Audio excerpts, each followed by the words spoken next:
Hey guys, welcome back to the channel. If you've been following along, last episode we tackled bolting the accessories to the front of the 350 small block, getting that ready for reinstall.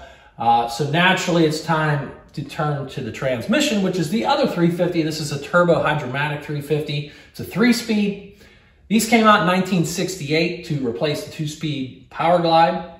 Power Glide was a great transmission, but I think the TH350 was an even better transmission. This guy was just, I'm not gonna say bulletproof, but dang near close, right? Several different bell housing bolt patterns here to deal with. Keep that in mind if you're at a junkyard. Chevy bolt pattern, that's what this guy is. They had a BOP application, which is your Buick Olds Pontiac, and then they had a universal application that would fit all of them. This is for rear-wheel drive. If you had a four-wheel drive, the transfer case would bolt right about here. You wouldn't have this piece. We know that this transmission was rebuilt about 20,000 miles ago, so in order to save a few bucks, because this is a restoration on a budget, guys. There's really no need to dig into this guy unless we find a lot of debris in this pan when I drop it. If we see a lot of bad things going on in this pan, then we may run through it. But for right now, the plan is just to drop the pan, change the filter. We're gonna put a new input, a new output seal, clean this guy up, hit it with a little bit of Seymour's Alumablast paint, make it look pretty, and then we're gonna bolt it up to the engine and throw the whole unit back in the car. So that's the story for this episode. Hopefully we can get through this with no problems. So let's roll.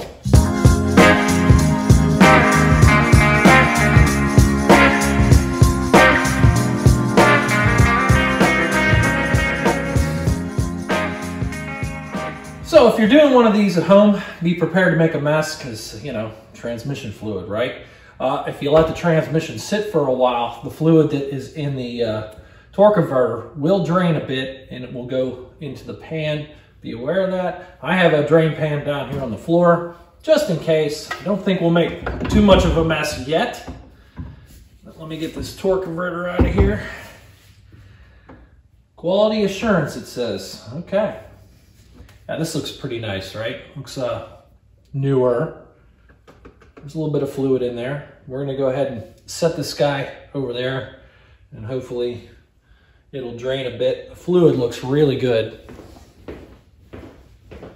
What I'm gonna do is roll this guy on his side, particularly this side, because I don't think any fluid's gonna come out over there. What I have removed on this side, if you guys haven't noticed, is the dipstick tube comes right here, and the other item would be the vacuum modulator that sits back here. Now what we got is a vacuum line connection. Usually it's a metal line that comes up alongside the dipstick tube up to the intake. That is off for right now. I kind of have that plugged with a little bit of paper towel just to make sure no debris gets in there.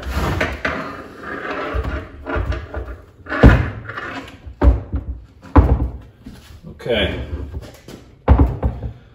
So, yeah, we're gonna make a mess. Take these bolts out, get this pan off. It's gonna go everywhere.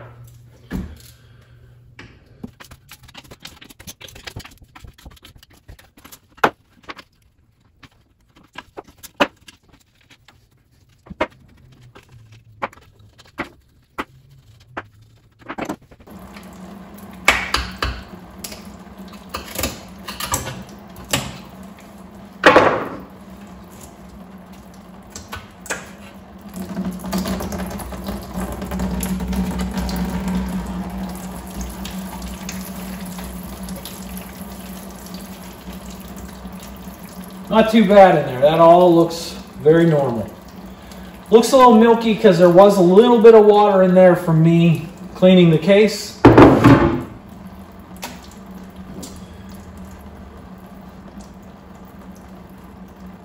Very clean inside here, if you can tell.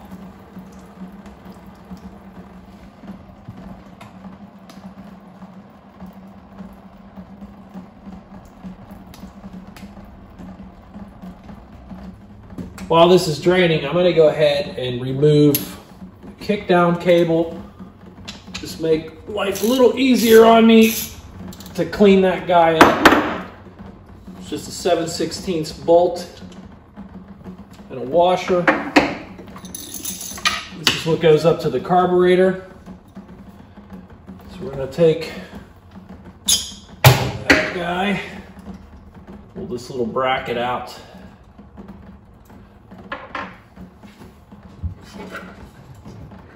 Our cable is free.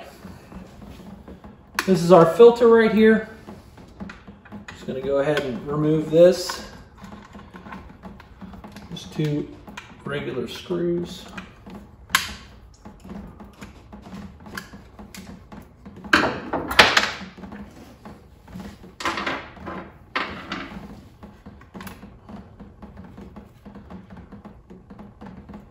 We can kind of see that filter looks pretty good. Not bad. Not bad for 20,000 miles.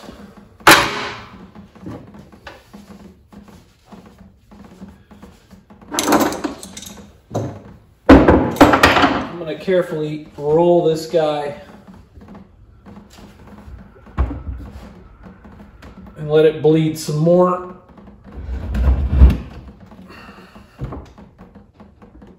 We've got our output seal here. We're going to go ahead and replace this guy. I got a new one. Pretty easy. You can take a regular screwdriver and a hammer and tap this guy out. You can try a seal puller device that looks like this. You slip it in there, kind of grab it, and pry that way.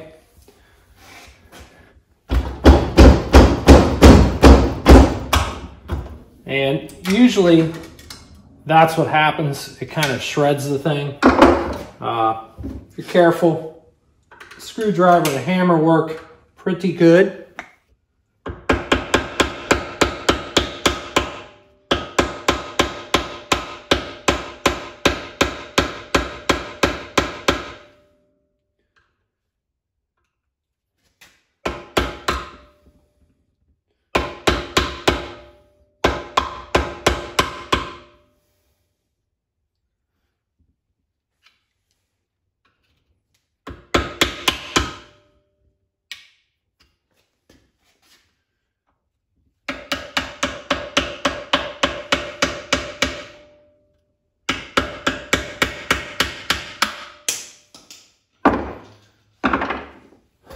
Just gonna take a rag, wipe this out real quick.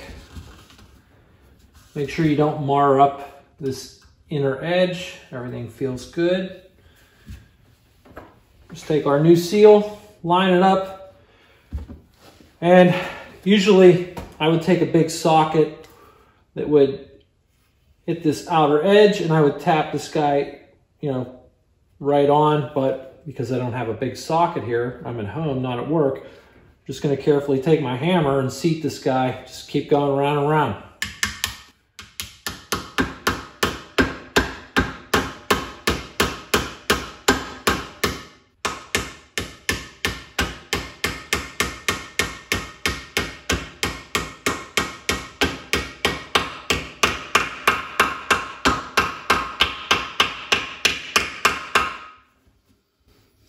Good to go.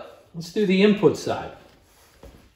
Oh, the input side is basically the same style that's on the output, just a little bigger. This inner part, this is where your torque converter will seal once it's in here. But for this one, I think I'm going to try the seal puller again. See if we're any more successful on the input side.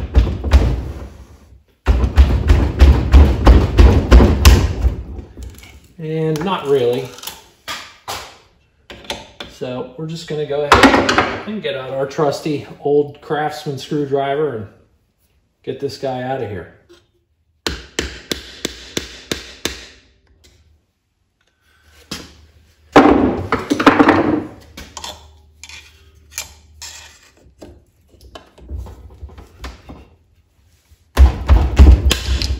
There we go.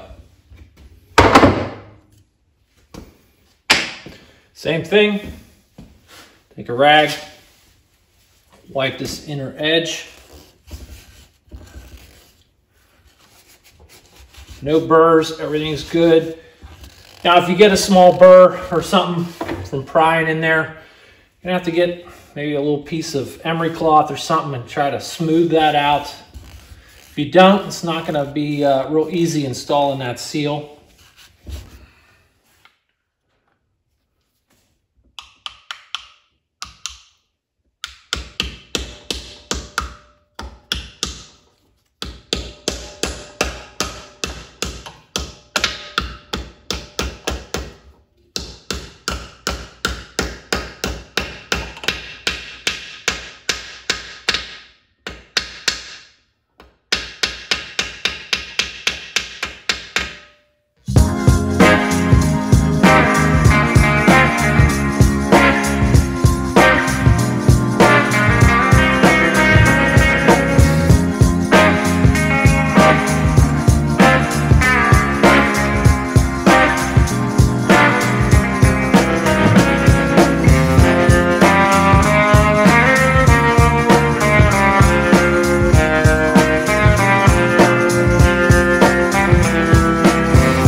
I was sure to wipe all this clean with a lint-free cloth. There's no paint overspray, nothing like that that's going to cause us any problems in the future.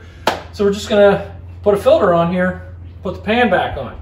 I got a kit from Napa for this transmission. It's 1-4888. That'll give you a new gasket.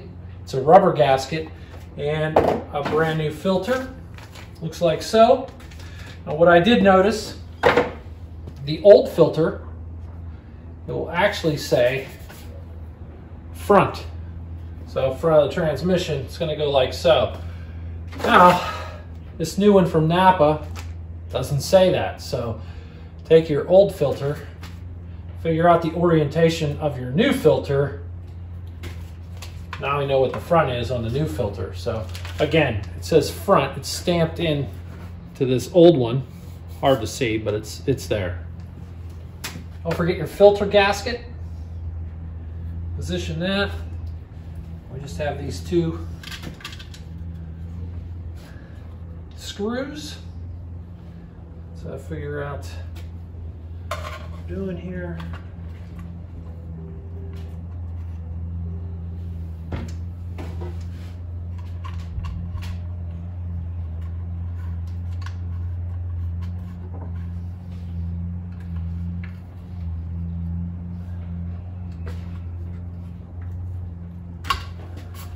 New filter installed.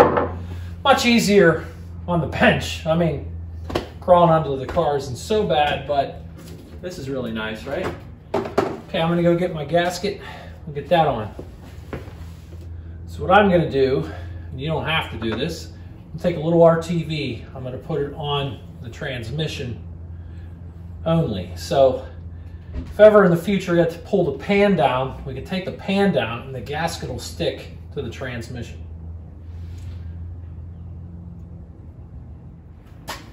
Okay, you don't need a whole lot of this stuff because if you put too much and then you tighten the pan down and it squeezes in there, it could be floating around inside with the fluid, clog your filter up, and you got a whole other set of problems. So again, just a real thin coat of this stuff. That's all you need.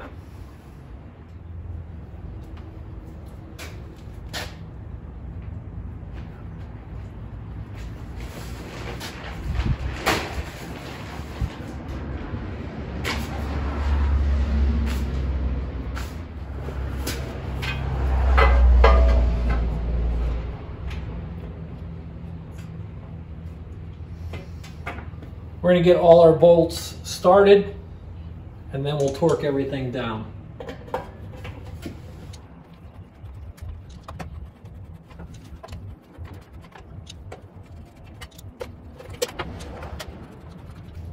Okay, now I'm going to snug everything up. I'm not going to He-Man torque this thing. We're just going to put some pressure on it and call it good. Tighten it too much, then the gasket starts to squeeze out and it's not doing its job at that point.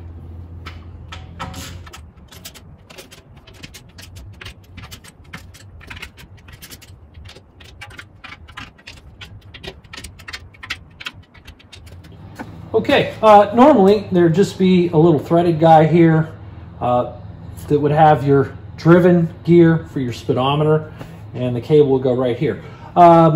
Bear's a 9C1, a police car, so we're thinking this is for police cars, especially ones that would have the 120 mile an hour speedometer. From what we gather from this thing, it's made by Stuart Warner. It's a speedometer ratio reducer. Reduces the speedometer by 5%, and I don't know if that's, you know, because he has the, you know, the higher rated speedometer, the 120 mile an hour deal, or what. But any of you guys know, let me know, because I'm curious. I've never seen one of these guys before. Normally, like I said, you're just screwing the cable right onto the end of the transmission here. So put a new O-ring on this guy.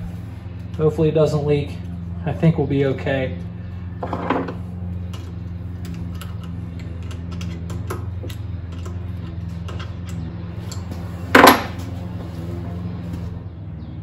On the back here we have our little vacuum modulator. I put a new O-ring on that guy. Doesn't hurt to put a little silicone on that O-ring. Helps the seat.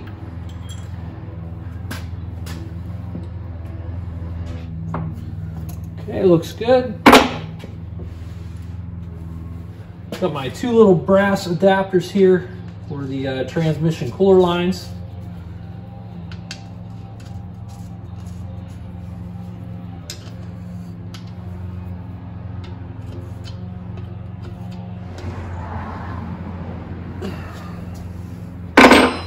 Okay. All right, next up I've got my kickdown cable. Hooks on this little wiry looking thing down here on the end of the boss here. I put a new O-ring and a little bit of RTV. So this just hooks on like so.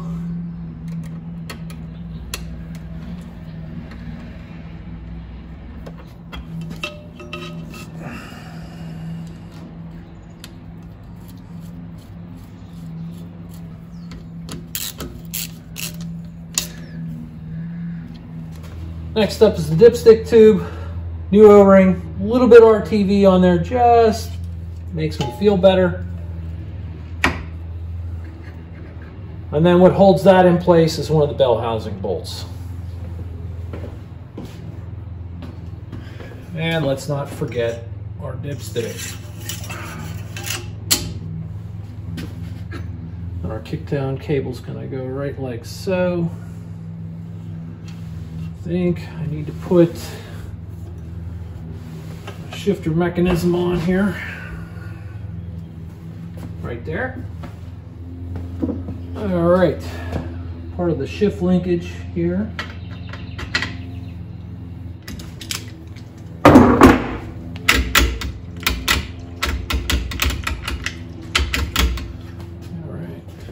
All right, before the torque converter goes in, make sure you take a little bit of silicone or transmission fluid, kind of wipe the snout down a little bit. Helps not to roll that seal.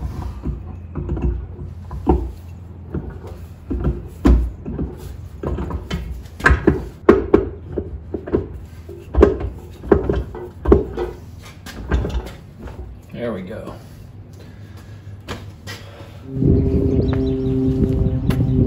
Hey, well, this is 350 transmission ready to go back home into Bear. Yeah, it's really nice out right now, which is kind of rare here in Pittsburgh. thought I said months and months ago that I wanted to have this guy running and driving by spring. So I guess I better get my butt in gear. See what I did there? Yeah, gear, transmission. Anyways, next weekend, look for a new video.